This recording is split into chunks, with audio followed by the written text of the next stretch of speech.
Terrifying social media footage showed the Liege attacker carrying two guns after shooting his victims and, police officers take cover at the scene. Credit: Michelle Wilmot/Reuters. A suspected terrorist who shot dead two police officers and a trainee teacher while on day release from prison is thought to have murdered another man the day before launching his bloody rampage in the Belgian city of Liege, prosecutors have said.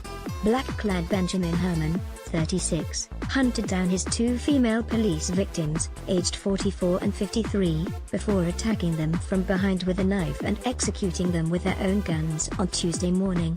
Brandishing the pistols, the Belgian shot dead 22-year-old Cyril van Grucken, who was in his car, before taking a female hostage at a nearby high school. Herman was gunned down by elite officers, who shot him 20 times, after he shouted Allahu Akbar and fired on police, wounding four. The hostage, a cleaning lady, was unharmed and local media reported she was freed by Herman after telling him she was Muslim. Video: how the attack on the Belgian city of Liege unfolded on Wednesday. Belgian prosecutors confirmed they had opened a terror investigation into the attack because it matched the style of similar Islamic State of Iraq and the Levant-inspired attacks. Describing the killings as terrorist murder, federal magistrate Venka Rogin said the investigation now centers on if the attacker acted alone. Mr. Rogin said the attack is being treated as terrorism given the way Herman acted, which he says resembled Islamic State of Iraq and the Levant calls via video to attack police with knives and steal their weapons. The fact that he yelled Allahu Akbar and was in contact with radicalized people. One of the murdered police officers was named in local media reports as Soraya Belkacemi, a widowed mother of twins, who are now orphaned. The other was Lucille Garcia, 53, who was described by fellow officers as a fantastic colleague who had married her partner a month ago.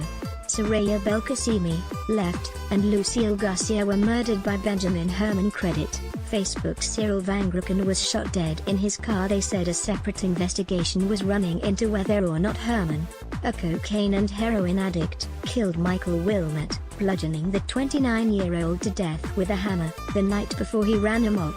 Mr. Wilmot was a former cellmate of Herman's. There is speculation in local media that his killing in the town of On, in southern Belgium, might be linked to a Monday night burglary at a jeweler's in Herman's hometown of Rochefort. Jan Jambon, Belgium's Minister of the Interior, said on Wednesday that police were investigating possible links between the murder of Mr. Wilmot and the killings on Tuesday, which was when Herman was meant to hand himself back into prison. He no longer had prospects in our society because he had already committed a murder. The psychology of that man raises many questions, Mr. Jambon said before confirming that police were investigating whether Herman was on drugs at the time of his attack. Forensic officers scour the scene for clues. Credit: Gert van den Wijge/A.P. Despite being on a terror watch list for radicalized prisoners and being judged ultra-violent by prison service authorities, Herman was granted temporary release from prison, where he was serving a 7-year sentence, on Monday. Herman had already been granted 13 previous 2-day breaks from prison as part of his rehabilitation without any incident, said Cohen Jeans, Belgium's justice minister. Mr. Goens admitted that he would have to examine his conscience over the decision to grant Herman 2 days release from prison. And Belgian police walk past the scene of the shooting in the center of Liege. Credit: Gert van den Wijge/A.P. Hermans further told Belgian media that Herman had given no hint of the carnage he was soon to wreak on Monday. "This is insane," he said. "Benjamin was still here on Monday. He was here with some children of a friend of his. They have played on the trampoline here in my garden. He was very normal. At one point he has started to buy ice cream for us all." At a Wednesday morning press conference, the Belgian Federal Prosecutor's Office praised Liege police for their swift actions, which prevented a far worse tragedy. Mr. Jambon said, "The police did an extraordinary job. They reacted well. All the systems, all the procedures worked.